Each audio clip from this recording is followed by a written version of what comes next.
Mark from the States, Mark from the States, it's Mark from the United States. Good morning, good afternoon, good evening, Mark from the States. How are we doing today? I'm doing fantastic.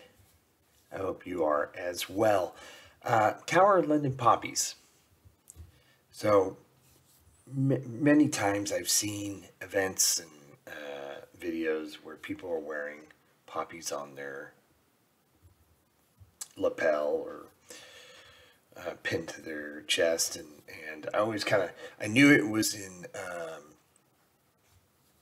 memory of World War I.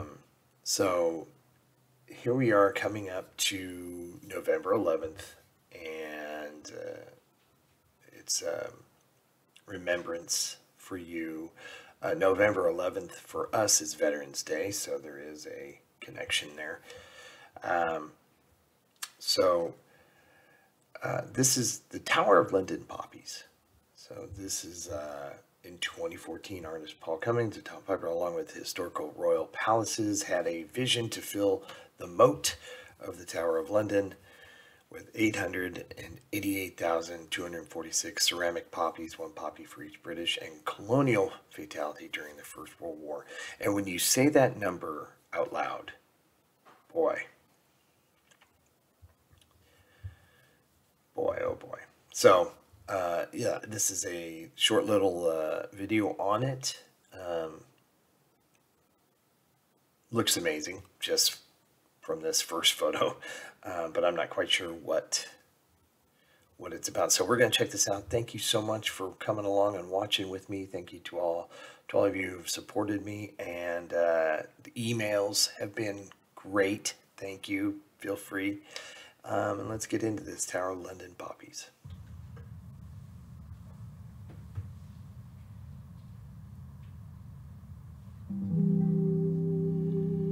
Wow.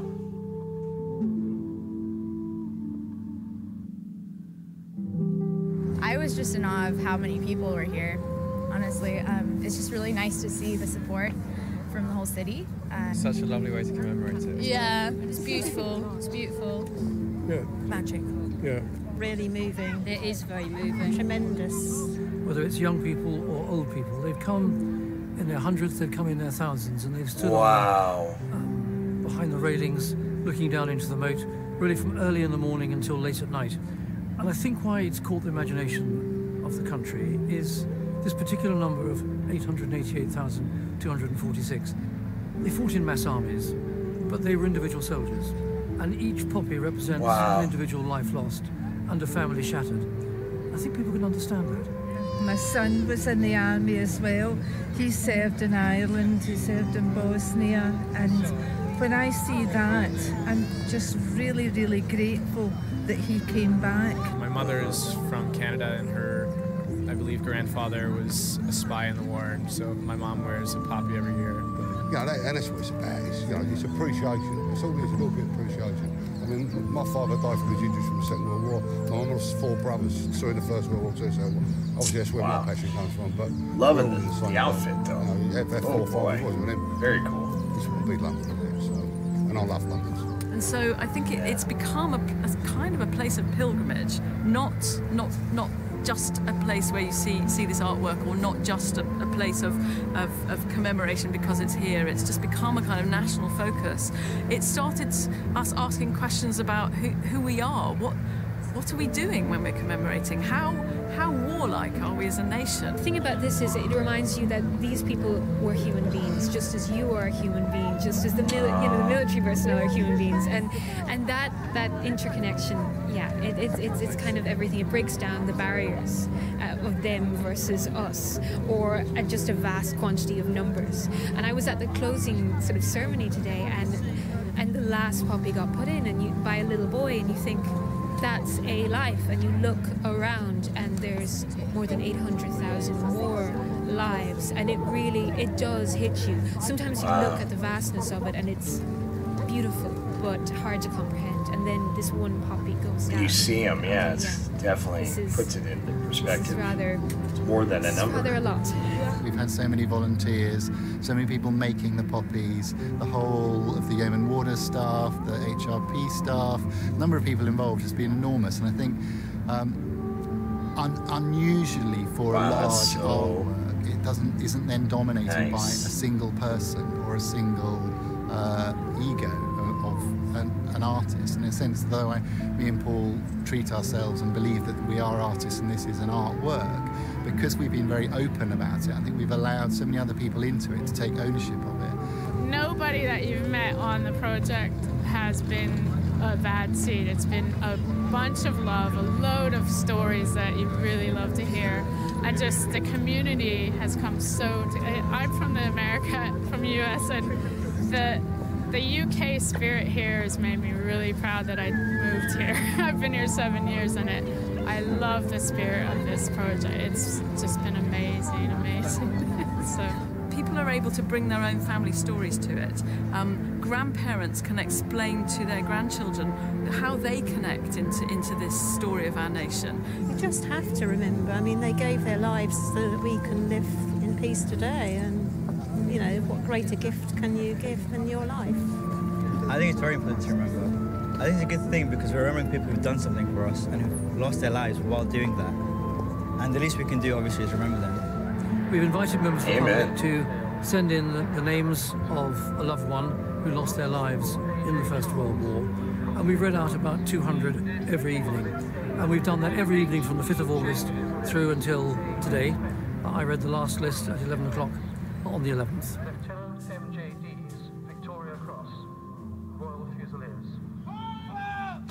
The installation is going to live on in a new, different way in the next 4 years. You know, that there's the first thing, which is them all going out to the general public, the people who bought them, and them having their own kind of tiny fragment of the installation. And then there are the two sculptural pieces which have been kindly bought for the nation, and we can take to various different locations to create some new installations relating to new buildings or new landscapes that can create a different kind of narrative on a smaller scale. And then the fact those are going to the Imperial War Museum and will be there, you know, for a long time as a focus for commemoration. I've just come out of the volunteers office, and there's what we call the measle map, which is a little red dot on every part of the map where the volunteers have come from, and it goes from Singapore to Iceland, from Guinea, Sierra Leone to the west coast of the United States. It's an absolutely incredible geographic spread, and I think that the names on the roll of honour every night have come from all over the Commonwealth countries,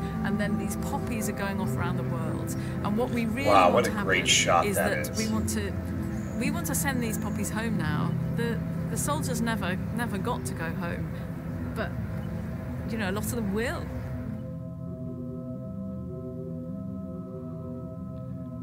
They shall grow not old, as we who are left grow old.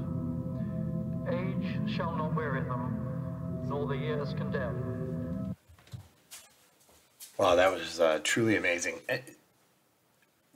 How long does it, well, I mean, just, I wish they could do something like that every year, or is this every year? I'm not quite sure. I'm assuming that was to commemorate the 100th anniversary, being in 2014. What a cool display. And that number, 888,246, I think it was, something like that, really pops out at you when you see it laid out in front of you. It's just incredible. It's just staggering how many people lost their lives and how many people have loved ones that, you know, are affected by this. It's just still to this day, so long ago, but yeah, it still affects many of you. That was a really cool video. I'm going to keep enjoying leading up to the Remembrance Festival, Remembrance Day. I believe it's November 11th but or the Sunday closest to November 11th, I believe is what it is. So that would, I believe, put it the 13th. November 11th here in the States is Veterans Day. So we do celebrate, you know, it's one of those things, kind of like your Trafalgar Day, I guess. You know, most people are like, I didn't even know we did something, you know, that sort of thing. But there will be celebrations, parades, memorials, that sort of thing. But you probably just need to go find them, is what I'm guessing. But yeah, truly amazing. What a cool little video. I'm glad I got to see this, and I'm a huge supporter of our military and militaries that are friends, of course. So your military as well, and any of you that have served, thank you. Thank you. Any of you whose family have served, thank you. It's a big deal to say that here. So that's why you'll see me say it in the comments every time I find out someone in your family or know has served, because it's just, I respect and support our military, and that includes yours too. So we're all fighting for the same thing. Oh, they could do things that I never did, and that's, you know, I'm just a knucklehead doing YouTube videos. They're doing such a way more greater things, so kudos to them. Thank you for all coming along. I appreciate you watching this with me. I hope everybody's happy, healthy, and safe, and I'll see you in the next one.